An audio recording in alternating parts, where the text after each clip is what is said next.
개정제도가 갖고 있는 문제점도 모르고 그냥 들어가서 손을 들었다 해도 일단 통과를 됐는데 그것이 잘못됐다고 이제 각 일선에 있는 기관들이 행정소송을 했을 때 대표성을 갖고 있는 시위기관에 불과하다 할지라도 심사위원회가 통과가 돼버렸을 때 되기 전에 뭐 했냐는 거죠. 그런 것들이 조금 법리적으로 좀 따져봐야 되지 않을까 그런 생각이 들고요. 두 번째, 포괄수까지에서 1.79%가 이전에 의사한테 얼마가 배정됐는지 솔직히 몰랐어요. 50만 원을 주든 사람이 좀 많으면 70만 원을 줬든 우리가 그냥 의사하고 이야기해가지고서 그 수고에 대한 거 돈 주고 처방 좀 받고 했었습니다. 근데 1.79%라고 했어요. 그러면 이것을 주 40시간에 80%인 32시간 8시간 하면은 48, 32니까 4일 동안은 나이든 노인네든 한의사든 4일을 근무를 하는 조건으로 200만 원 가까이를 받아가라. 법대로 해라. 이것을 우리가 물고 늘어졌을 때 진짜로 그렇게 하고 가져가자. 노인네가 우리가 귀찮든지 말든지 병원처럼 4일을 와서 근무를 해주는 조건으로 하고 1.79%를 가져가라. 그리고 1.79%를 다 가져갔으니까 보호자 본인 부담분 20%도 각자 전화로 문자로 쏘든지 계좌번호를 은행 걸 붙이든지 우리 요양원은 전혀 돈 하나도 떨어지지 않으니까 다 가져가는 방법으로 할 수 있는 여지가 있는지 그런 게 법리적으로 충분히 쉽게 말하면 이 제도를 더 이상 진행이 안 되게는 못하더라도 일부라도 인정받을 수 있는 틈이 있는지 그거 두 번째고요. 세 번째는 그 금방 말한 이 두 번째 이야기는 이번에는 공단하고 복지부 싸움이 아닙니다. 그 가운데 의사협회가 또 끼어 있어요. 어떻게 보면 복지부보다 더 파워가 센 의사협회하고 우리 복지사들 모이면 떼이 안 되는 것 같아요. 그래서 조금 어려운 싸움이 되는데 금방 말한 그 두 번째 80%를 인정하고 근무 조건을 다 따졌을 때 1.79% 가져가는 거 말 안 했다. 거기에 그렇게 모형이 짜져 있으니까 산정이.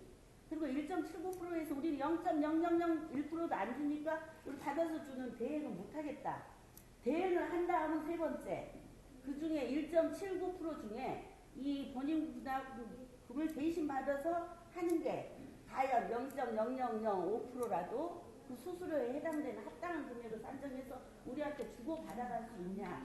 그런 것들을 전체 우리가 갖고 우리가 지금 요구하는 것이 5가지일 경우에 한 2가지라도 인정이 될 수 있는지 한 가지라도 인정이 될 수 있는지 다 될 것처럼 생각해갖고 절대 하면 안 될 것.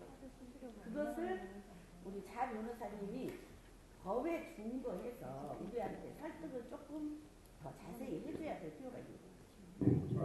아주 중요한 부분들을 짚어주셨는데요. 첫 번째, 결국은 이제 본질적인 질문은 그런 거죠. 우리 소송이 승소 가능성이 있느냐, 아니면 청구원인을 이렇게 잘 구성하는데 논리가 잘 성립되냐 이런 부분들인데요. 이 소송은 어려운 소송임에 틀림이 없습니다. 하나씩 답변을 드려보면 아까 말씀드린 것처럼 장기용급여 심사위원회가 아마도 지금 말씀하신 것처럼 우리 요양기관을 대표하는 기관도 들어가고 그랬는데 왜 그게 거기서 이런 엉뚱한 결정이 내려졌느냐, 또 거기에다가 사전에 좀 이런 것들을 통제할 수 없었느냐, 모든 일은 그렇죠.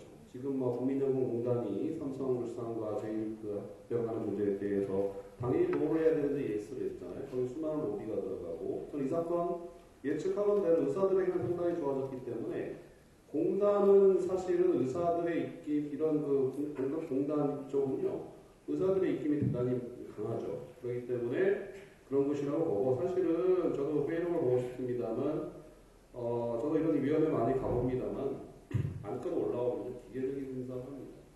포괄수가제니까 1.79를 빼는 것이 적절치 않다라는 건 항상 사후적인 판단으로 이제 나올 수밖에 없는 게, 보건복지부의 자료는 일정한 데이터를 갖다 주면서 이렇게 해서 1.79%가 감산을 해야 되는 걸로 반영 비율이 되었습니다 하게 되면, 거기 위원장에 있는 사람들이 사전 자료 잘 보시고 이렇게 해서 실제 의사 촉탁이가 속한 들어가도록 돼 있고 본인 부담금 이렇게 받아서 이렇게 드리는 시스템으로 바뀌었으니까 장기요양 기관은 요만큼은 이제 안 받아도 됩니다라고 하면요. 그럼 다 이거예요. 그 위원회의 기준이 그런 것이고 또 하나 아까 강세훈 원장님 아주 중요한 걸 지적해 주셨는데 최종 고시의 재정권자는 보건복지부 장관입니다. 그렇기 때문에 피고는 보건복지부 장관으로 잡는 거죠. 고시라고 하는 게 이제 신속하게 대응하기 위해서 만드는 건데 그거에 정당성을 부여하기 위해서 심사위원회를 한번 거치고 오는 거예요. 근데 그게 잘못돼 있거나 뭔가 우선 사전적으로 잘못된 정보를 줘서는 안 되는데 줬어요. 올라왔어. 그럼 다시 한번 공무원들 이렇게 챙기는 과정에서 아 이거 하면 반발이 많을 겁니다. 그리고 또 한 번 기회가 있었잖아. 행정개혁을 했을 때 행정개혁을 왜 하는 겁니까? 심사위원회 결정이 잘못되지는 않았는지 심사위원회 결정이 내려와서 장관이 고시안을 냈는데 그게 잘못되지는 않았는지에 대한 의견을 들으라고 한 건데 합리적이고 타당한 의견 제시를 했는데 그거에 대해서는 뭐 그냥 꿀먹은 덩어리처럼 답변 안 하고 그냥 질러버렸잖아요. 그렇기 때문에 제가 보기에는 장기환경 심사위원회에서 사전에 못한 부분은 대단히 아쉽지만 위법성을 갖춘 분들은 일단 법리적으로는 문제는 없다.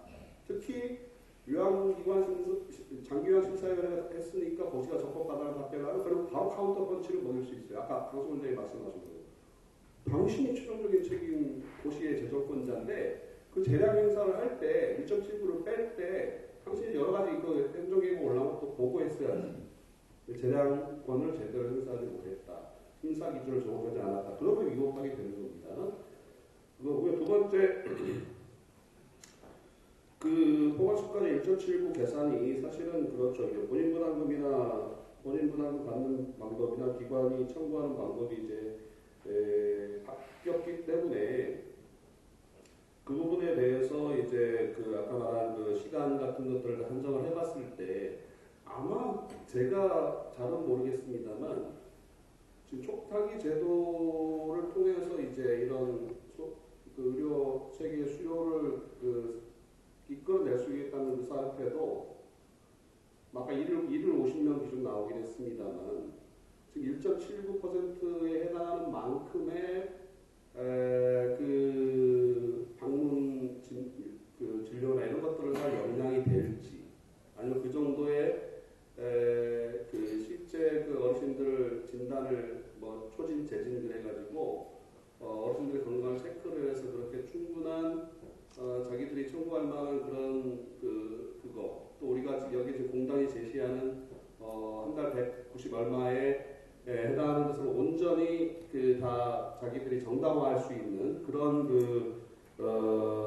초진 재진 뭐 방문이고 할 수 있는 역량이 되는지 그러지 않을 것이라고 보고 그래서 그 1.79에 대한 그게 적절한 감산액이다라는 주장은 보건복지부의 답변을 통해서 나오긴 하겠지만 아마도 촉탁이 소속 의료기관도 그 부분에 대해서 우리가 이 정도를 할 수 있고 뭐 그게 뭐 그러니까 고시 이거는 적절하다라는 주장은 못할 것이라고 보고요. 그럼 세 번째 주장과 관련이 되는데 만약에 9월 고시에 무효하기를 갖춘다면 의사협회가 보조 참관을 할 수도 있을 겁니다. 이거 우리가 적절히 추천해서 요양기관에 파견해서 가시게 해서 우리가 수가 청구하는 건데 왜 그 당신들은 이걸 무효라고 하냐. 이게 무효가 되면 우리 촉탁이 제도나 이런 것들이 무너지고 의사들의 그 수익이 줄어드니 나도 참가해서 보건복지부 편을 들겠다. 이런 소도 가능해요. 가능하겠죠? 행정수선 가능하니까 1월 고시에 대해서는 아마 못 낄 겁니다. 그래서 제가 아까 1월 고시만 바꾸려고 하는 그런 기술적인 테크닉도 9월 고시 전체를 건드려버리면 촉탁이 제도를 운영하는 의사협회 면 쪽에서 또 소송적이 됐다는 보건복지부 쪽 답변 들고 끼어들어도 크게 부담은 없는데요. 대신 끼어들어도 아까 두 번째 질문에 대해서 말씀드린 것처럼 본인들이 지금 생각하고 있는 촉탁이 제도의 그 급여 제공 기준이나 이런 부분들은 말하자면 저는 의사들은 이런 것들을 생각하고 있을지도 몰라요.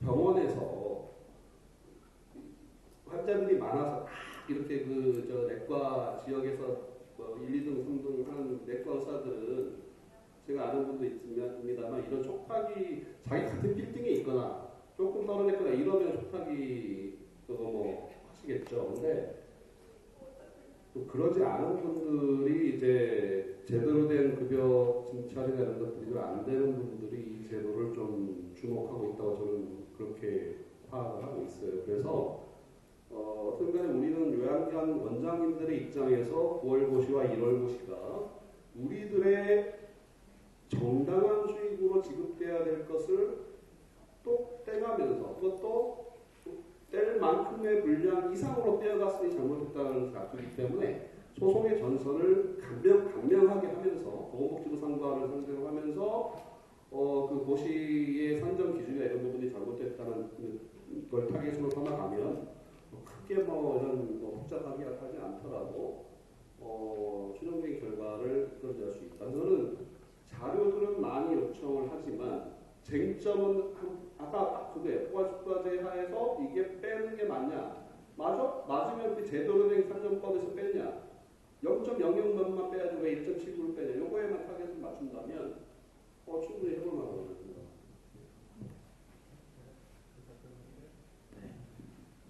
우선 잠깐 지금 질문하신 세 가지에 대해서 보충 설명을 좀 하겠습니다.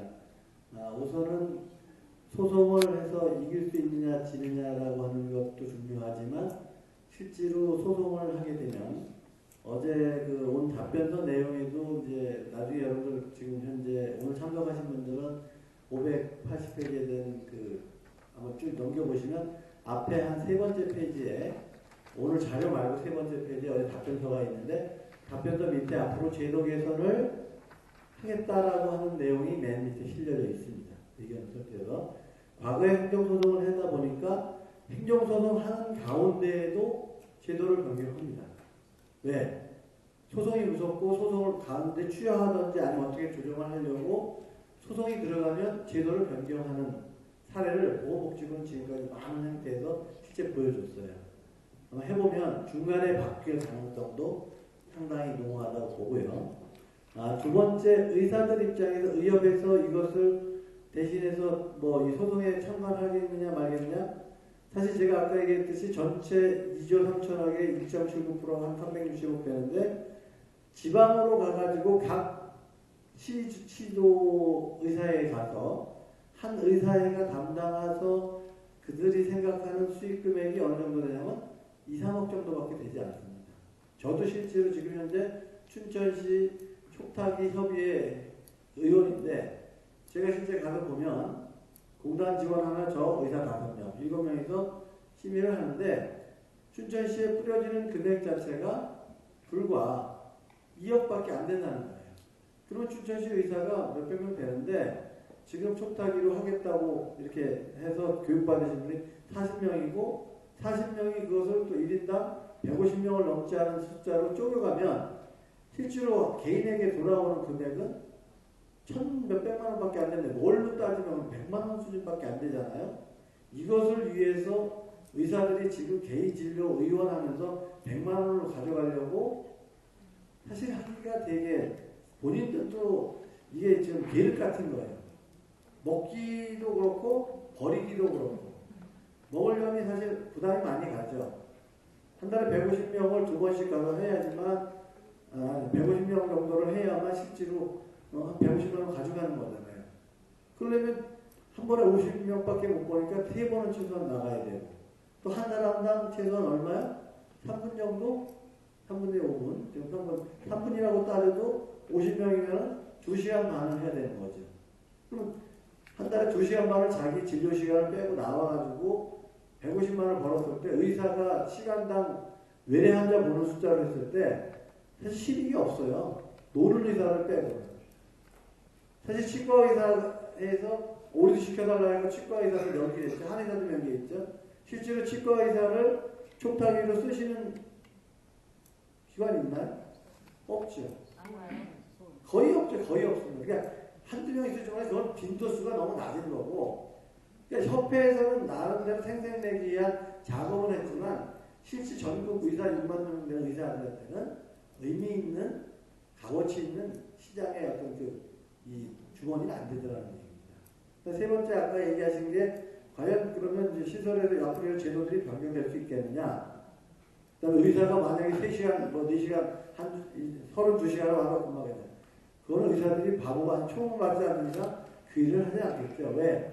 아무리 노는 의사도 일주일에 3시간만 어디 가서 그냥 3일만 일해도 4,500만 원 받는 게 현재 5,600만 원 받는 게 요양병원에서 3일 4시간씩 일해도 한 500만 원 받죠. 의사들이 자율증 갖다 걸으니까.